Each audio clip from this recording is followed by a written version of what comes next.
The dual suns of Xylos cast their relentless light across the crystal desert, creating a perpetual twilight that offered neither true day nor night. The dying twin stars burned with diminishing fury, their inevitable collapse mirroring the fate of the planet they scorched. Vast expanses of crystalline sand stretched to the horizon, refracting distorted heat waves in a mesmerizing, deadly dance.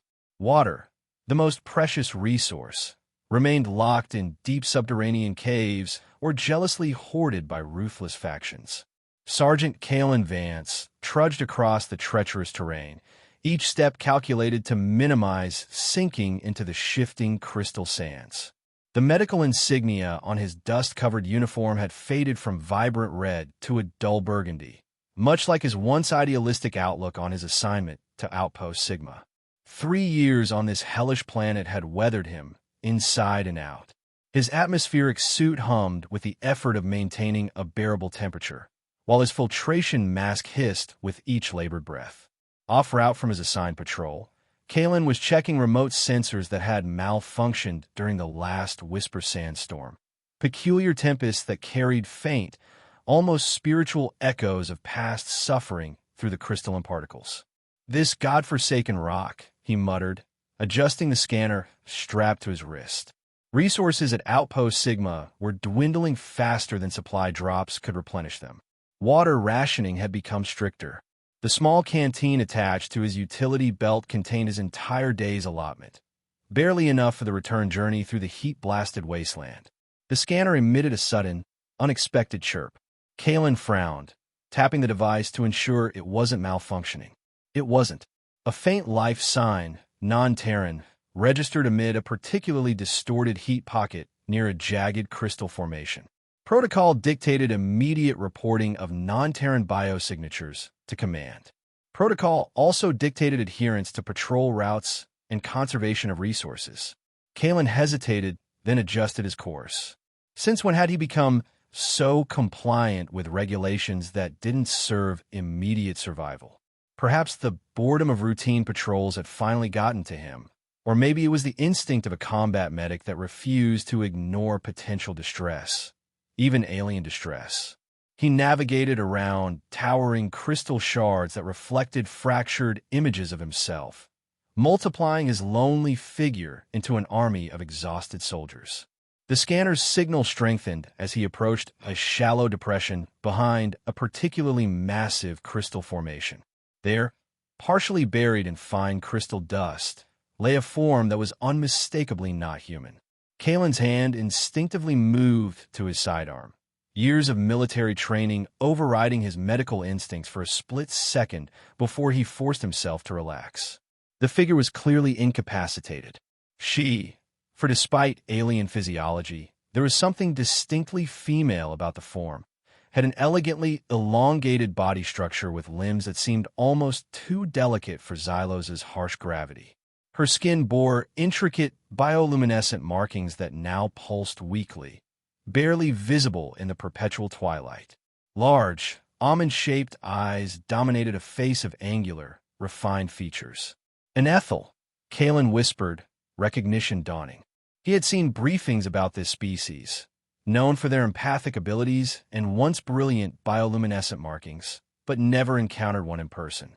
They were rare on Xylos, typically serving as scholars or diplomats rather than wanderers in crystal wastelands.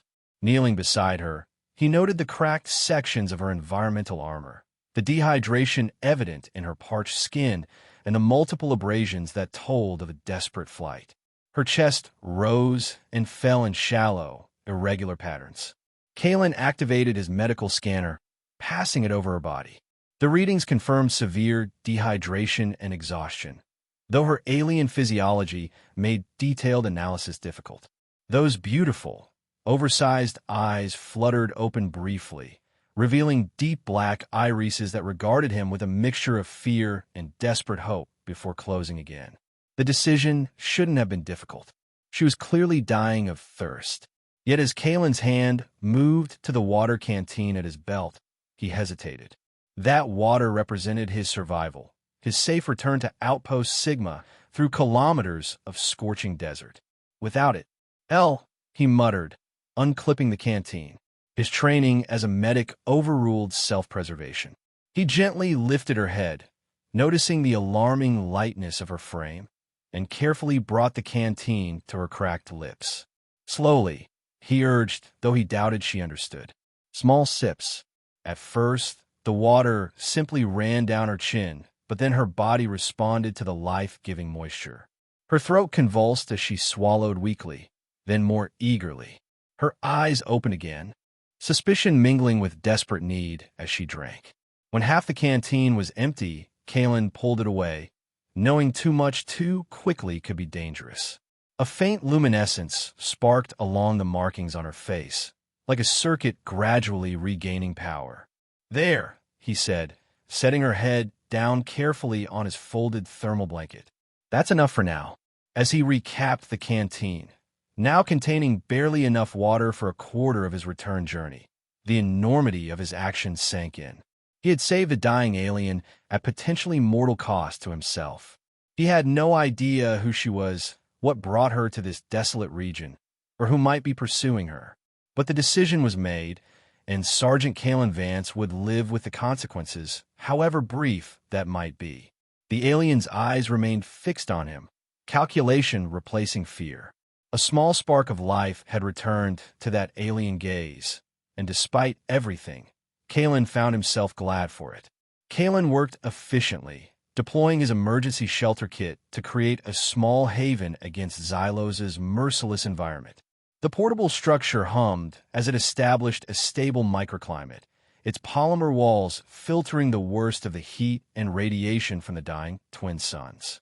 The alien, whom Kaelin had mentally dubbed Lyra, based on the lyrical, harp-like pattern of her bioluminescent markings, watched his every move with intelligent, cautious eyes. She had managed to sit up, leaning against the shelter wall, her breathing still labored but stronger. Communication remained their most significant obstacle. Kaelin's standard-issue translator contained no ethel language package, producing only garbled approximations when he attempted to use it. They relied on gestures and expressions, a primitive but surprisingly effective form of exchange. As night approached, signaled only by a slight dimming of the perpetual twilight and a dangerous drop in temperature, Kaelin faced his internal conflict. Outpost Sigma would be expecting his return, or at least a status update. His absence would soon trigger alerts, possibly a search party. Resources were stretched thin. Wasting manpower on finding him would strain the outpost further. Yet reporting the Ethel woman would mean turning her over to the science division at best, or worse, to the security team that had increasingly hardened policies regarding foreign entities. The outpost commander had grown paranoid in recent months as resources dwindled and tensions with native factions increased. Lyra seemed to sense his distress. Her eyes narrowed, and one delicate hand reached toward him before pulling back, as if fearing the overture might be unwelcome. The markings along her arms pulsed slightly brighter. "I can't understand you," Kaelin said, knowing his words meant nothing to her but needing to verbalize his thoughts. "And I don't know who's after you or why. But I've made my choice already, haven't I?" He tapped at his communicator, sending a brief message to Outpost Sigma, investigating unusual readings in Sector 7. Extended patrol. Will report at 0800. Not a lie, technically, but far from the complete truth. Lyra watched him intently, her head tilted in a gesture that seemed universal in its questioning nature. "Don't worry," he assured her, pointing to himself, then to her, and making a protective gesture. "I'm not reporting you. Not yet, anyway."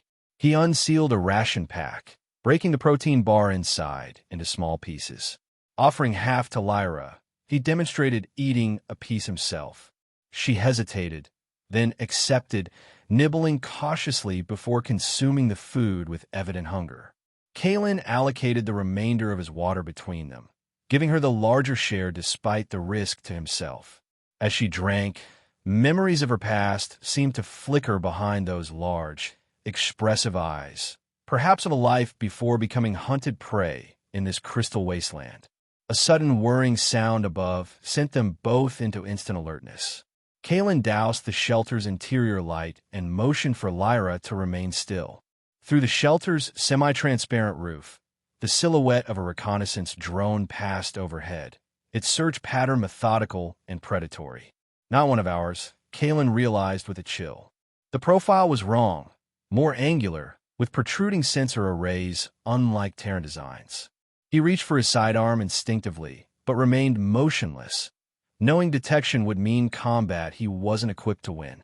Lyra's markings had dimmed to near invisibility, her body completely still except for a subtle trembling. Kalen noticed a faint glow emanating from her eyes. Not reflection, but something generated from within. The drone hovered directly above their shelter for an excruciating moment before continuing its pattern, eventually disappearing beyond the crystal formations. Only when the whirring faded entirely did Kalen release his breath. Silicate Collective, he whispered, naming one of Xylos's most ruthless factions. Corporations evolved into quasi-religious harvesting cults, exploiting the planet's resources and any useful biological traits they encountered. Lyra's eyes remained fixed on him, studying his face with an intensity that felt almost physical. Suddenly, she leaned forward, sketching shapes in the fine crystal dust that had accumulated on the shelter floor. A simplistic drawing emerged. A humanoid figure with elongated limbs surrounded by radiating lines, then another figure pursuing it. She tapped the pursued figure, then herself, before drawing a jagged symbol that Kalen didn't recognize. The damaged translator in Kalen's equipment suddenly crackled to life, producing a single, distorted word in a melodic voice, hunted. Understanding bloomed in Kalen's mind. "They're hunting you," he said, pointing to the drone's path. "The collective." Lyra nodded, seeming to understand his tone, if not his words. She pressed her palm to her chest, where the most intricate of her markings spiraled outward, then mimicked reaching into someone's head and extracting something. "Your empathic abilities," Kalen realized aloud. "They want them for something." The implications were clear. Helping her meant actively opposing the Silicate Collective, an enemy far more dangerous than the disciplinary action he'd face for going AWOL. This wasn't just about giving water to a dying alien anymore. It was choosing sides in a conflict he barely understood. Yet as he looked at Lyra, seeing the determination behind her fear and the intelligence assessing him in return, Kalen knew he had already made his choice. Outpost Sigma was no longer safe. Not for her, and now, not for him. "There's an abandoned mining complex about 20 kilometers northeast," he said, already packing his essential gear. "Old Terran operation, shut down years ago. Deep tunnels, partially flooded lower levels. Might have working filtration systems. Off-most scanning grids." Drawing a crude map in the dust beside her drawing, he indicated their current position, the outpost he now couldn't return to, and the mining complex. Lyra studied it intently, then nodded, adding a detail, a small cluster of crystal formations he hadn't known about between their position and the complex. Kalen looked up, meeting her eyes with new respect. She wasn't just a refugee. She had knowledge that could help them survive. He offered his hand in the universal gesture of partnership, and after a moment's hesitation, Lyra placed her slender fingers in his palm. Dawn, such as it was on Xylos, found them dismantling the shelter and preparing for the journey. The choice had been made. The consequences would follow. The journey across the crystal desert to the abandoned mining tunnels tested every limit of endurance Kalen possessed. The heat rose to unbearable levels as the twin suns reached their zenith, radiating through his combat-grade environmental suit despite its cooling systems. For Lyra, with her damaged armor and weakened condition, each step became an ordeal. They established a rhythm, moving during the marginally cooler periods, sheltering behind large crystal formations when the heat peaked. Kalen supported Lyra when necessary, her slight weight deceptive against the surprising density of her bone structure. Their water was gone by midday, the last drops shared between parched lips. "Just a few more kilometers," Kalen encouraged, gesturing ahead where jagged dark shapes broke the crystal-strewn horizon. Lyra nodded, her determination evident in the set of her jaw and the steady, if slow, placement of each step. A wall of swirling crystal dust appeared suddenly to their right, a whisper sandstorm brewing with unnatural speed. Lyra froze, her markings pulsing in alarm patterns. "We need to move," Kaelin urged, tugging at her arm. She resisted, pointing urgently toward a narrow ravine between crystal formations that Kaelin had overlooked. Understanding dawned. Her knowledge of the terrain was keeping them alive. They veered toward the shelter she indicated, reaching it just as the storm's edge overtook them. The whisper sand enveloped them like a living entity. Unlike ordinary sandstorms, these carried crystalline particles that resonated with psychic energies, amplifying emotions and broadcasting fragments of past trauma. Colonists called them haunted with good reason. Pressed together in the narrow shelter of the ravine, they endured the first waves of despair the storm brought. Kaelin felt memories of battlefield losses surge unbidden, comrades who had died under his care, faces twisted in pain as he failed to save them. His breathing became ragged as the crystal dust seemed to find every emotional wound. Beside him, Lyra convulsed, her markings flaring chaotically. Her empathic nature made her especially vulnerable to the storm's effects. She clutched her head, eyes squeezed shut against whatever horrors the whisper sand was forcing her to relive. Acting on instinct, Kaelin pulled her close, shielding her face against his chest and covering her exposed skin as best he could. He fumbled for his medical kit, extracting a neural stabilizer usually reserved for traumatic stress. With a silent apology for using it off protocol, he pressed it against Lyra's neck, hoping her alien physiology would respond.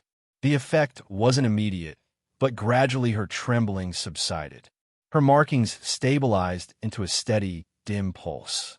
When she finally looked up, her eyes held something new, gratitude tinged with surprise, as if unaccustomed to such care from another being.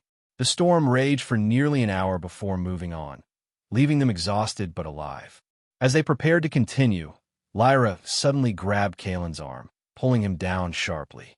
Her head tilted, listening to something beyond human perception. She pointed to their left, making a sweeping motion with her hand. Trusting her senses, Kaelin remained still. Moments later, a collective patrol skimmer passed within 100 meters, its sensors sweeping the area they would have been traversing had they not changed course. Lyra's environmental awareness had saved them again. "We make a decent team," Kaelin whispered, receiving a small nod in return. Her markings brightened momentarily in what he was beginning to recognize as agreement. By late afternoon, they reached the abandoned mining complex, a sprawling collection of decaying structures half buried in crystal drifts. The main entrance to the tunnel system gaped like a dark wound in the rocky base of a mesa. Warning signs in multiple languages hung askew from corroded chains. "Home sweet home," Kaelin muttered as they approached cautiously. The tunnels welcomed them with cool darkness and stale air. Kaelin activated his suit's illumination, revealing corroded walkways, abandoned equipment, and the eerie beauty of crystal formations that had begun reclaiming the human-made passages. They proceeded deeper, seeking a defensible position with access to resources. The complex had been abandoned during a corporation bankruptcy rather than resource depletion, meaning potential supplies remained. Most valuable would be the water filtration systems, if they could be reactivated. Several levels down, they found a suitable chamber, a former operations center with multiple access routes and relatively intact systems. Kaelin set to work on the basic infrastructure, connecting his suit's power cell to restart essential functions, while Lyra explored the adjacent rooms with cautious curiosity. She returned excitedly, leading him to a storage room containing emergency rations and, most precious of all, medical supplies. Though years passed their expiration dates, many items remained usable. Kaelin treated Lyra's wounds properly, cleaning abrasions and applying synthetic skin to the worst damaged areas. As the dim emergency lighting flickered to life and recycled air began flowing through ancient vents, Lyra's markings brightened noticeably. In the artificial illumination, their intricate patterns revealed themselves fully, spiraling fractals reminiscent of astronomical phenomena, pulsing with subtle colors beyond simple bioluminescence. Kalen caught himself staring and looked away, embarrassed. "Sorry," he said automatically. Lyra tilted her head questioningly, then deliberately brightened her markings further, as if to indicate she took no offense at his curiosity. She gestured around them, then pressed her palm against the tunnel wall, closing her eyes in concentration. The damaged translator sputtered to life again, producing disconnected words. "Old. Pain. Fear. Escape. You can sense the history here?" Kalen asked, fascinated. Lyra nodded, her expression somber. She made digging motions, then clutched at her throat, mimicking gasping. "The miners," Kalen realized. "You're picking up emotions from the miners who worked here." She nodded again, then extended her hand toward him hesitantly. When he didn't pull away, she placed her palm lightly against his temple. A gentle warmth spread through his mind, not invasive but present, like stepping from shadow into sunlight. Impressions formed. Desperation as corporations extracted impossible quotas, injuries left untreated, corners cut on safety measures, and finally, rebellion crushed mercilessly. But also, small kindnesses between workers, moments of solidarity, and eventually escape for some. Lyra withdrew her hand, watching his reaction closely. "That's remarkable," Kalen said softly. "You truly understand what happened here." She nodded, then deliberately brightened the markings near her heart while placing her hand there, before gesturing to him. "Empathy," he translated. "That's why they want you. The collective." Her expression darkened. She mimicked scanning movements, then pointed to crystal formations visible in the tunnel, followed by tapping her head. "They want to use your abilities to find resources," Kalen guessed.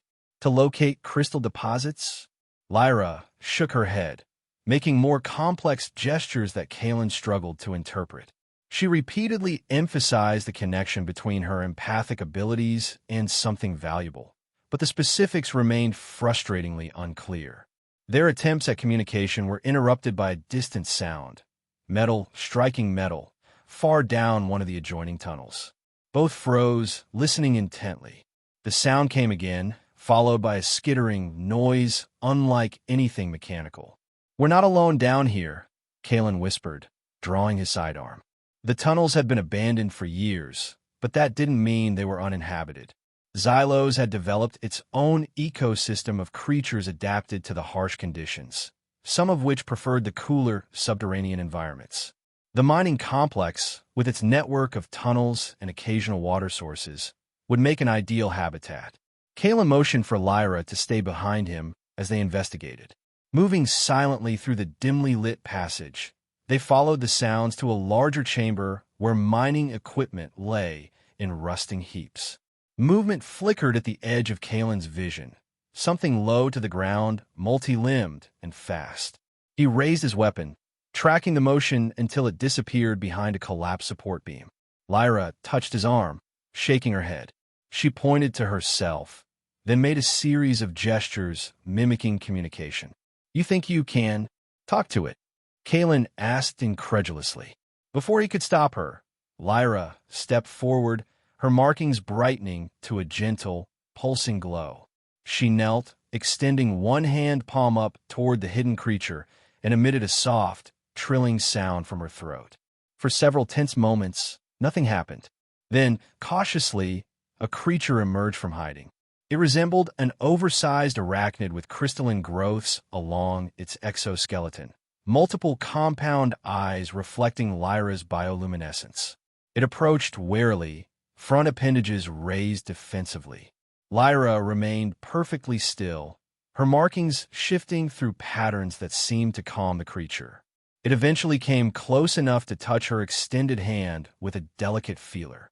Kalen watched in amazement as a form of communication seemed to occur, not verbal, but some exchange of emotions or sensations through Lyra's empathic abilities.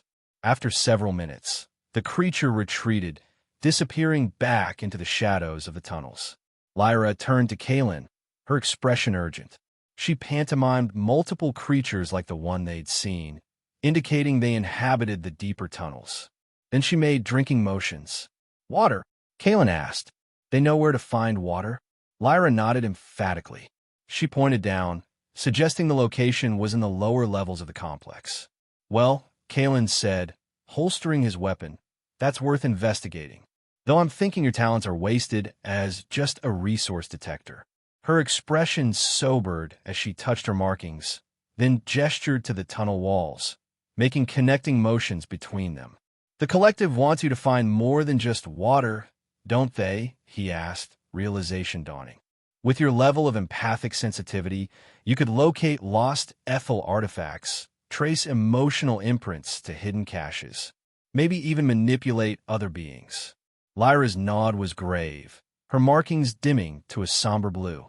She drew a symbol in the dust, the same jagged mark she'd shown earlier, and crushed it under her foot with surprising vehemence. "I think we'd better find that water," Kaelin said, "and then figure out our next move. Because I don't think the collective is going to stop looking for you." The discovery of the water source, a small underground spring filtering through crystal formations in the lowest level of the complex, solved their most immediate survival concern. The indigenous crystalline arachnids had created intricate channel systems to direct the precious liquid, demonstrating intelligence Kaelin found unsettling yet fascinating. While returning to their makeshift base, Lyra suddenly froze, her markings flashing in alarm. She pulled Kaelin into a narrow service tunnel, just as his communicator crackled to life. "Sergeant Vance, this is Outpost Sigma. Respond immediately."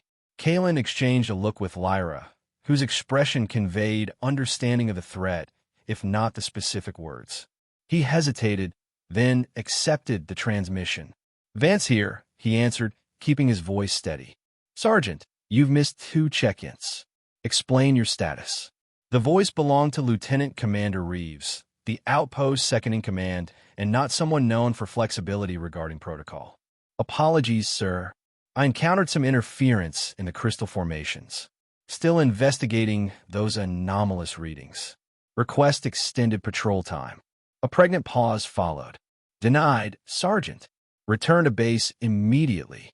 We've detected unauthorized activity in your sector, possible collective movements.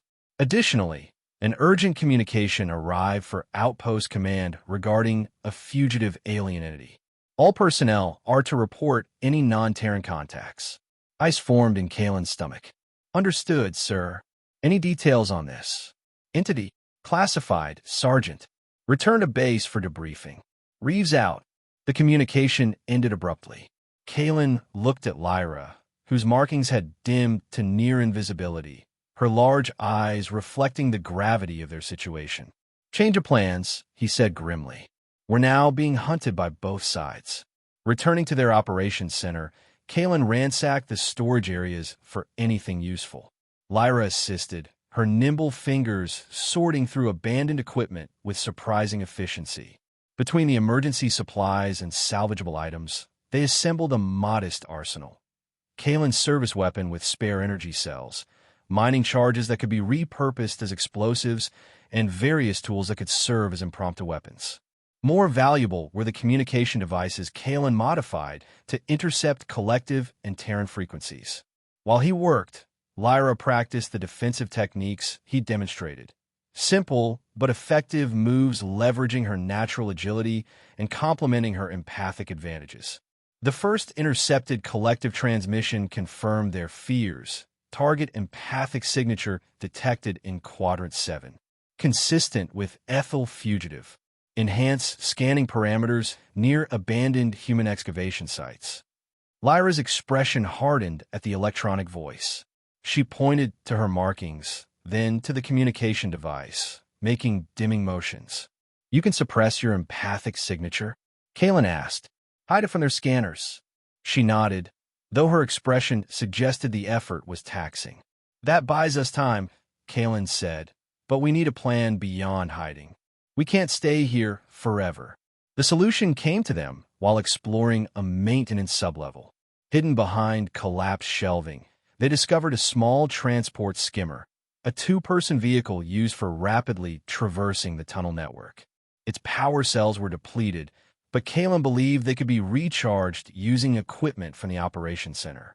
"This changes everything," he said, examining the skimmer systems. "With this, we could reach the far side of the crystal wastes, maybe find one of the independent settlements I've heard rumors about." Lyra seemed less enthusiastic, her attention drawn to a faded schematic on the wall. She indicated a location marked with a warning symbol, then made a cutting motion across her throat. "A danger zone?" Kalen asked, studying the map. The marked area appeared to be a collective outpost, small but strategically positioned to monitor movement across the wastelands. "We have to go through their territory." Lyra nodded gravely, then pointed to the communication device, the skimmer, and made explosive gestures. Understanding dawned. "Disable their communications first," Kalen interpreted. "Cut them off from reinforcements, then move past them before they can alert others." He gave a low whistle. "Bold plan. Risky." Her expression remained resolute. The translator crackled again, producing fragmented but clear words. "Must. Stop. Hunting." Kalen recognized the strategic wisdom. A temporary disruption might buy them the time needed to escape, but a definitive strike against a collective outpost would force them to regroup, potentially creating a genuine opportunity for escape. "All right," he agreed, "but we do this carefully. We need to scout the outpost first, understand their defenses, find vulnerabilities."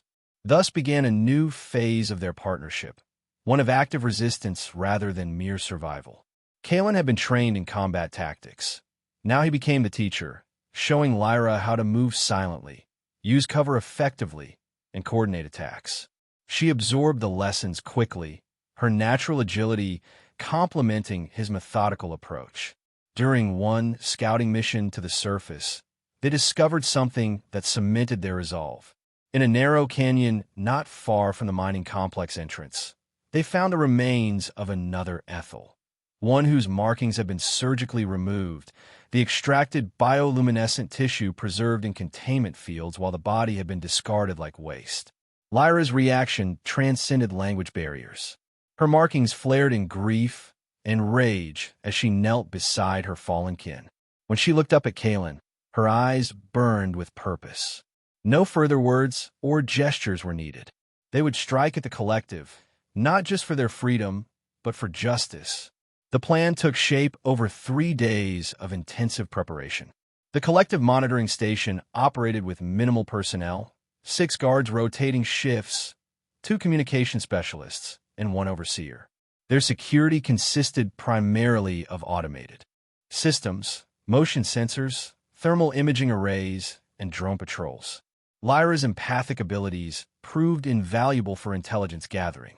By establishing brief connections with the indigenous life forms, particularly the crystalline arachnids that seemed to range freely across the territory, she created a detailed map of patrol routes and blind spots.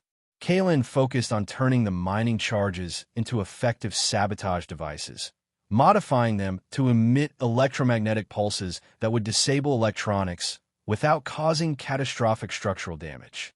"We're not assassins," he explained to Lyra. "Just need to blind them, not annihilate them." The night before their planned strike, they sat in contemplative silence in the operations center.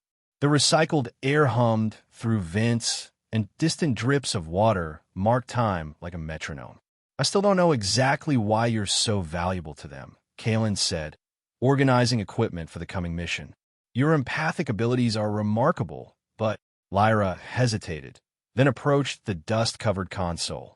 With deliberate movements, she drew a series of connected symbols, representations of her people's writing system. She pointed to her markings, then to her head, making expansive gestures outward. "Your empathic range," Kalen guessed. "It's exceptionally strong." She nodded, then added another symbol, tapping it emphatically.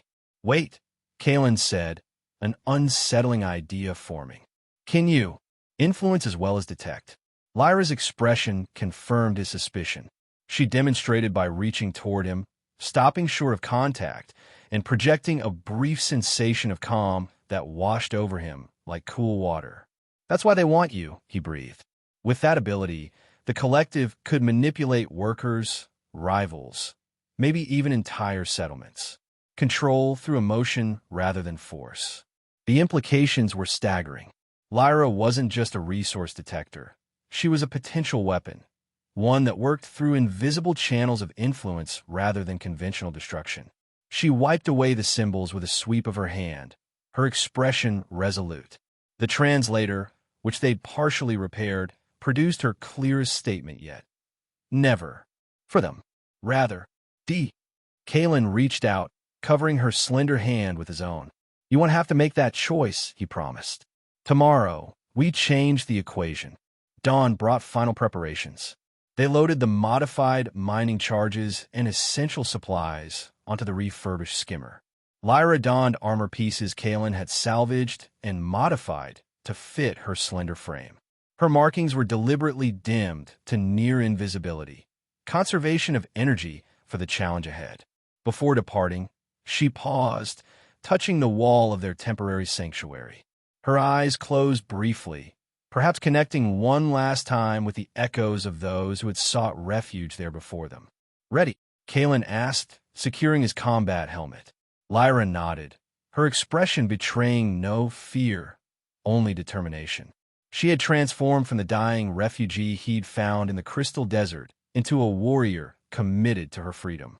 They ascended to the surface and set out toward the collective outpost. Two figures moving like shadows across the twilight landscape of Xylos, bound by choice rather than circumstance to face whatever awaited them. The collective monitoring station squatted like a metallic parasite against the crystalline landscape, its angular architecture deliberately imposing against the organic shapes of the natural formations. Radio masts and sensor arrays extended upward like reaching fingers, scanning the surrounding territory with relentless precision. Kalen and Lyra observed from a concealed position behind a crystal outcropping, noting guard rotations and drone patrol patterns. The final phase of their plan required perfect timing and coordination. "Remember," Kalen whispered, "primary target is the communication hub. Secondary is the drone control center. We place the charges, activate timers, and extract before detonation. No direct confrontation unless absolutely necessary." Lyra nodded, her eyes fixed on the facility. She pointed to herself, then to the eastern approach, the route they had identified as having the weakest sensor coverage due to crystal interference. "I'll take the western entrance," Kalen confirmed. "Meet back at the extraction point in 20 minutes. If either of us doesn't make it." He hesitated. "Don't wait longer than 5 additional minutes." Lyra grasped his arm briefly, her touch conveying what words could not. Understanding, determination, and something deeper that neither had acknowledged directly.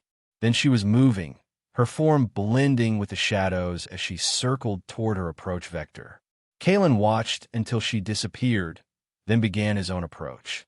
Years of military training guided his movements, methodical, deliberate, utilizing every available cover. The weight of the modified mining charges in his pack reminded him of the narrow margin for error. The facility's western entrance was guarded by a single sentry and an automated defense turret.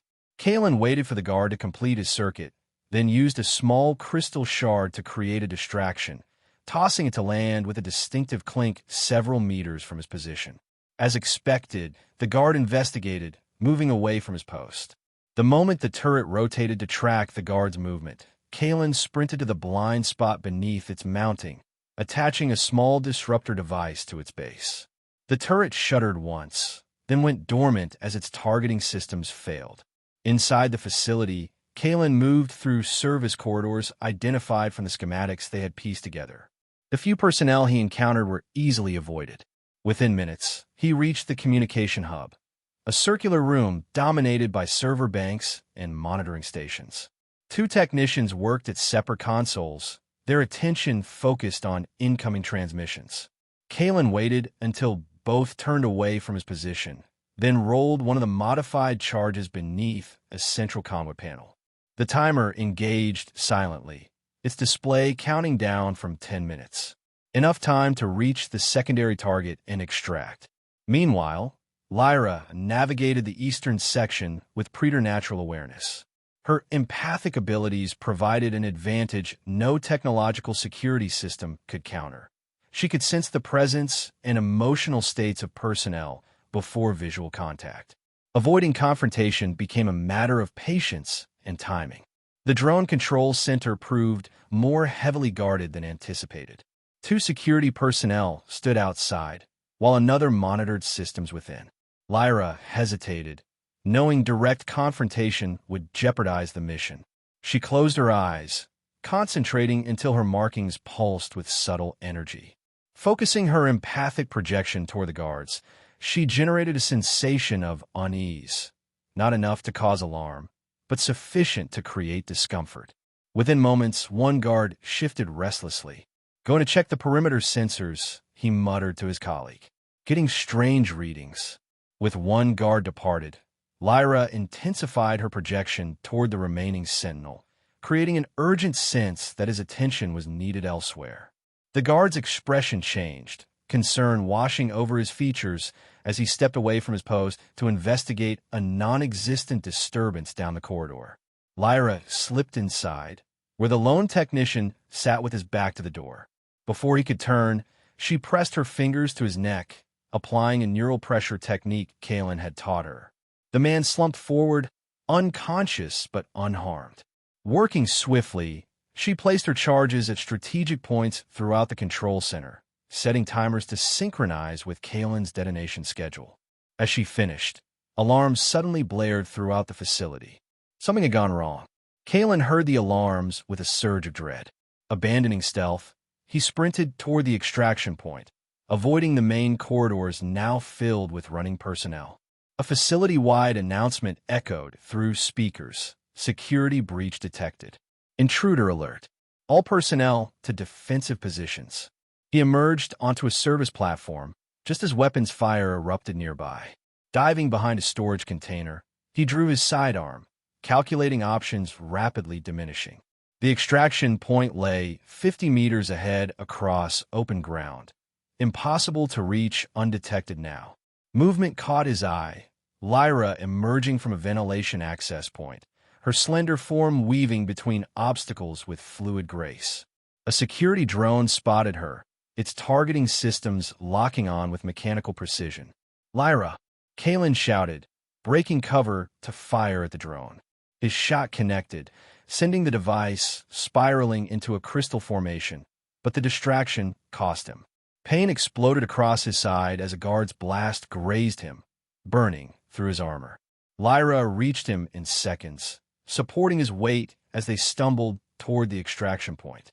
Behind them, the facility's defenses mobilized fully, guards converging, remaining drones launching. The timers on their charges continued their inexorable countdown. They reached the skimmer just as the first charge detonated.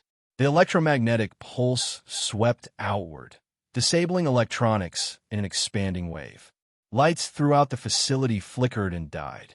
Drones dropped from the sky like dead insects. Communication arrays emitted final, desperate bursts of static before falling silent. Kalen gunned the skimmer's engines, the vehicle lurching forward as secondary explosions began, not from their charges, but from systems overloading and failing catastrophically. They raced across the crystal plane as the collective outpost dissolved into chaos behind them, its personnel scrambling to restore functionality. "We did it," Kalen gasped, one hand pressed to his wounded side as he steered with the other. "Communications down, drone network disabled. They won't be tracking anyone for a while." Lyra's expression mixed triumph with concern. She pointed to his injury, the translator producing fragments. "Bad. Need treatment." "I'll manage," he assured her through gritted teeth. "Need to put distance between us and them first." They drove through the perpetual twilight, following a route they had plotted through areas with heavy crystal formations that would further shield them from detection. When Kalen's vision began to blur from blood loss, Lyra gently but firmly took control of the skimmer, guiding it into a concealed ravine before turning her attention to his wound. Her touch was gentle but confident as she applied medical supplies from their salvage kit. The injury looked worse than it was. The energy blast had cauterized much of the damage, even as it tore through flesh. When Lyra finished applying synthetic skin and pain suppressants, Kalen sighed with relief. "Thank you," he said, meeting her eyes. "For all of it." Lyra held his gaze, her markings pulsing with colors he hadn't seen before, warm amber and deep violet intertwining in complex patterns. Slowly, deliberately, she placed her palm against his chest, over his heart. The translator spoke. "Partners. Equal." Kalen nodded, understanding the significance. No longer rescuer and rescued, but allies who had chosen each other. "Equal," he agreed, covering her hand with his own. As the twin suns continued their eternal dance overhead, they rested briefly before continuing their journey across the crystal wastes of Xylos. The collective would recover eventually. Outpost Sigma might send patrols searching for a deserter. But for now, they had created a window of opportunity, a chance to reach the rumored independent settlements beyond the wastelands. What began with a simple act of compassion, a dying alien given a medic's last water, had transformed into something neither could have anticipated. A partnership forged in the harshest conditions, bound by mutual respect and growing trust. Whatever lay ahead, they would face it together. The Silicate Collective recovered more quickly than Kalen had anticipated. 3 days into their journey across the crystal wastes, the first pursuit skimmers appeared on the horizon, sleek, predatory shapes moving with relentless purpose. "They really want you back," Kalen observed grimly as he adjusted their course to utilize more challenging terrain. His side had healed enough for full mobility, though pain still flared with sudden movements. Lyra's expression darkened as she scanned the pursuing vehicles. The translator, now functioning more consistently thanks to Kalen's repairs, conveyed her response. "Not just me. Us. You know too much." Their skimmer, though serviceable, lacked the speed and armaments of the collective vessels. Their advantage lay in Lyra's environmental awareness and Kalen's tactical knowledge. Together, they navigated treacherous crystal canyons where larger vehicles couldn't follow, used heat signatures from geothermal vents to mask their trail, and traveled during the brief periods when electromagnetic storms disrupted scanning equipment. Yet each maneuver brought them further from their intended destination.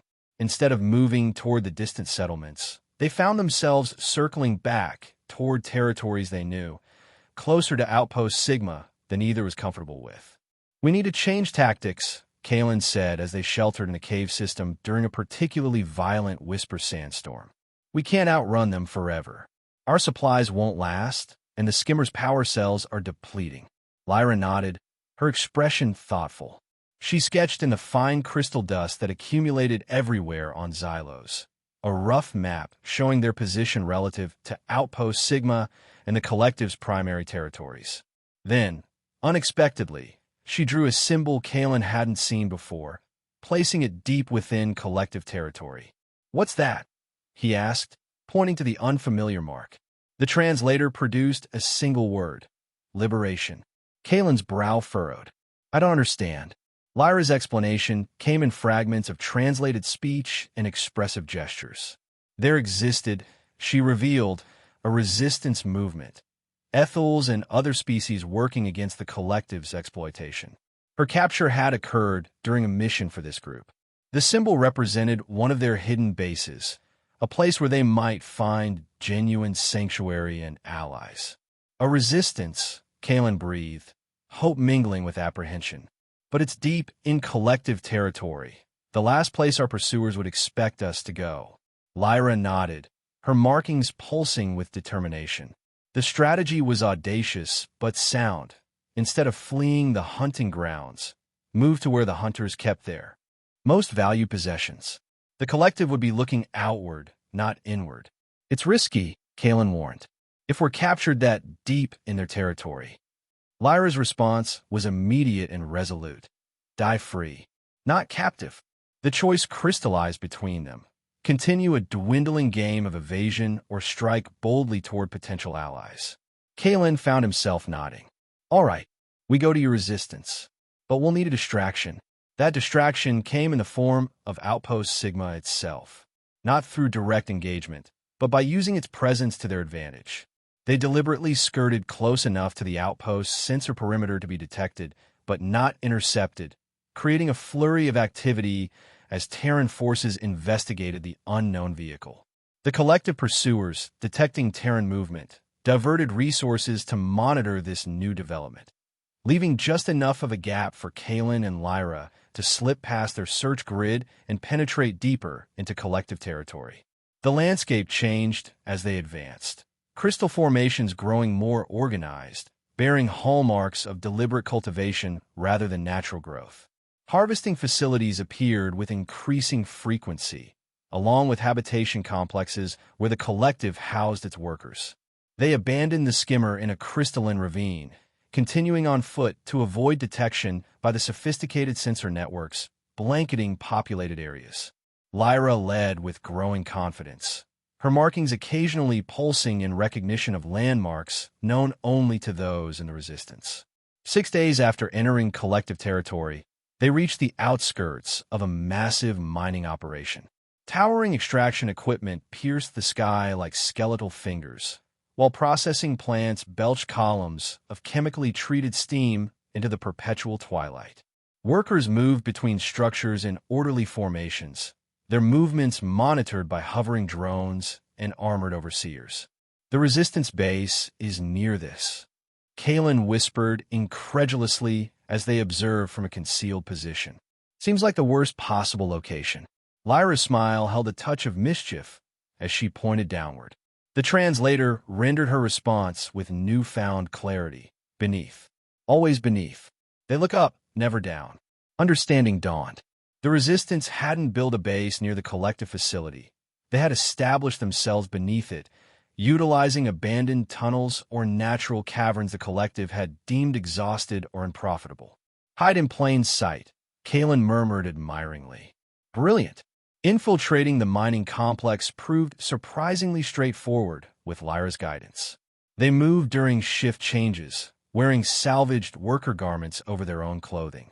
Lyra kept her markings completely dimmed, appearing to casual observation as merely another non-human laborer.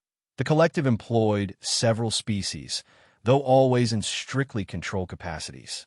Kalen followed her lead through a maze of maintenance tunnels, ventilation shafts, and waste disposal chutes. Deep within the complex, in a section marked as structurally unsound and sealed off, Lyra activated a hidden mechanism. A section of wall slid aside, revealing a narrow passage sloping sharply downward. I hope your friends remember you, Kalen said as they entered the dark passage, the wall closing behind them. They descended for what seemed like hours, the air growing noticeably damper and cooler. Eventually, the passage leveled out into a broader tunnel reinforced with unfamiliar architecture, organic-looking supports interwoven with crystalline elements that emitted soft, ambient light. Ahead, voices echoed.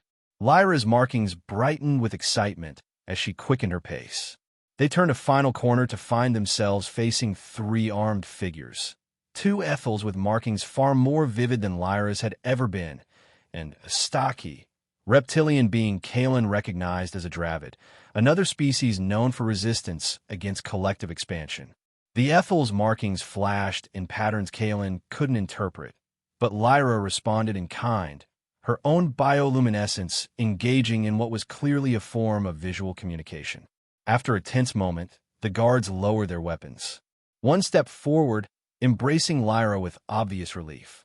"Welcome back, Lyranaya," the Dravid said in heavily accented but understandable Terran, his yellow eyes fixed on Kalen with unconcealed suspicion. "And you bring a human soldier? Interesting choice." "He saved me," Lyra said through the translator. "Gave water when dying. Fought collective. Trusted me." The Dravid's expression remained skeptical. "The council will want to speak with both of you. Follow." They were escorted deeper into what revealed itself as an extensive underground complex, part natural cavern, part engineered structure. Dozens of beings from various species moved purposefully through well-lit chambers filled with equipment, hydroponic gardens, and what appear to be manufacturing facilities. Children played in designated areas, supervised by adults whose vigilance couldn't entirely mask the joy of seeing young ones flourish despite circumstances. "Your resistance is not what I expected," Kalen admitted quietly to Lyra. "Not resistance," she corrected through the translator. "New beginning." The council chamber reflected this philosophy. Not a military command center, but a circular space where representatives from at least 8 different species sat together, their seating arrangement emphasizing equality rather than hierarchy. At their center stood a holographic projection of xylos, showing territorial divisions, resource concentrations, and movement patterns. The council received them with reserved courtesy. Lyra was clearly known to them, though the lengthy conversation that followed, conducted partially in Ethel light language that left Kalen unable to follow, suggested her unauthorized mission had caused concern. Eventually, an elderly Ethel whose markings had faded to pale silver with age addressed Kalen directly. "Sergeant Kalen Vance of Terran Outpost Sigma," she said, her command of his language flawless if somewhat formally structured. "Lyranaya tells us you abandoned your post, your people, and your future to save her life. Why?" The directness of the question caught Kalen off guard. He considered diplomatic responses, strategic answers that might curry favor with these potential allies. Instead, he opted for the truth. "I saw someone dying and had the means to help," he said simply. Everything after that was just following through on that first choice. The council members exchanged glances, some skeptical, others thoughtful. The elderly Ethel's markings pulsed once brightly. "Many claim moral choices in abstract," she observed. "Fewer make them when personal cost is high." She turned to the others. "I believe Lyranaya's assessment. This human is trustworthy." What followed was a revelation that transformed Kalen's understanding of the conflict on Xylos. The underground network, calling themselves the Harmonious Accord, was not merely fighting against the collective but working to restore ecological balance to the dying planet. The Ethels, with their empathic abilities, had discovered that Xylos possessed a form of planetary consciousness expressed through its crystal formations, living matrices that could, with proper interaction, help stabilize the environment. The collective's ruthless harvesting disrupted these patterns, accelerating the planet's decline. The Terran outposts, while less destructive, still operated in ignorance of the larger system. This is why they hunt Ethels so relentlessly, Kalen realized aloud. Your empathic abilities can communicate with the planetary consciousness, maybe even help heal it. And why resistance important? Lyra added through the translator. Not just for us, for Xylos. The council described their work, creating sanctuaries where crystal formations could recover, developing technologies that worked in harmony with planetary systems rather than exploiting them, and gradually expanding their influence while staying hidden from the collective. "You are welcome among us, Kalen Vance," the elderly Ethel concluded. "Few humans have earned such trust. However, your knowledge of our existence creates both opportunity and risk. The collective hunts you personally now. Your former colleagues will question you extensively should you return." "I understand," Kalen said. "I've made my choice." In the days that followed, Kalen and Lyra recovered their strength while integrating into the Harmonious Accord community. Kalen's medical training proved valuable in their health facility, while Lyra resumed her role in what he learned was their equivalent of diplomatic corps, using her exceptional empathic range to maintain communication between distant enclaves. Their quarters, adjacent rooms in a section housing many of the community's unpartnered adults, provided comfort far beyond what they'd experienced during their journey. Each night, Kalen found himself staring at the connecting door, thinking of the woman on the other side whose life had become inexorably entwined with his own. One evening, returning from a long shift treating injuries from a mining accident, he found Lyra waiting outside his door. Her markings pulsed with colors he now recognized as indicating emotional significance, the deep violets and ambers that appeared only when she interacted with him. "Walk with me," she asked through the translator, which the Accords technicians had significantly improved. She led him to a chamber he hadn't visited before, a vast cavern whose ceiling opened to the surface through carefully concealed apertures. The dying light of Xylos's twin suns filtered through, creating an ethereal illumination that complemented rather than overwhelmed the bioluminescent flora cultivated throughout the space. Garden, Lyra explained as they followed a winding path. Sacred space. For important words, they reached a small clearing centered around a crystal formation unlike any Kalen had seen. Not the jagged shards that dominated the surface, but a smoothly curved structure reminiscent of flowing water frozen in time. It emitted a subtle resonance he felt rather than heard. Lyra gestured for him to sit beside her on a bench fashioned from polished stone. For several minutes, they sat in comfortable silence, watching the interplay of light across the crystal surface.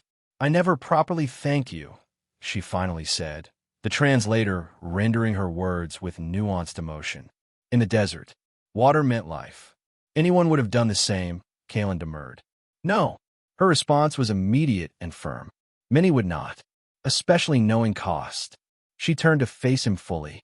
"You saw me as person, not alien, not resource. Person. You are a person," Kalen said simply. "One of the most remarkable I've ever known." Lyra's markings brightened, complex patterns flowing across her skin in what he now recognized as an expression of deep emotion. She reached out, taking his hand in both of hers. "That day," she continued, "you gave water not knowing if I live or die, not knowing if worth cost to you." Her large eyes held his gaze steadily. "Now I thank you properly, not just for water, for all choices after, for seeing value in my life, for fighting beside me, for believing." The translator fell silent, but her markings continued their eloquent display. Slowly, deliberately, she placed his hand against the center of her chest, where her most complex markings spiraled outward from her heart. No translation was needed for the gesture's significance. It spoke of trust absolute, barriers lowered, vulnerability offered freely. Kalen felt a corresponding emotion rise within him, the culmination of a connection forged through survival, mutual respect, and growing affection. "I never expected to find something like this on Xylos," he said softly. "When I gave you that water, I was just trying to save a life. I had no idea I was saving my own as well." Lyra's expression softened with understanding.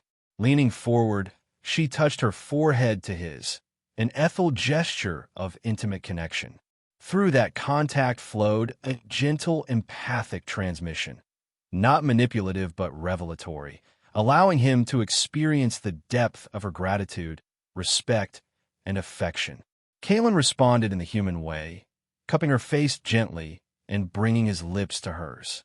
The kiss, bridging the gap between their different biologies and cultures, represented something profound, a connection transcending boundaries of species and circumstance. When they separated, Lyra's markings glowed with unprecedented brilliance, casting rainbow reflections across the crystal formation beside them. The stone itself seemed to respond, its resonance shifting to a higher, more harmonious frequency. "The future remains uncertain," Kalen acknowledged, keeping her hand in his. "The collective still hunts us. Outpost Sigma considers me a deserter.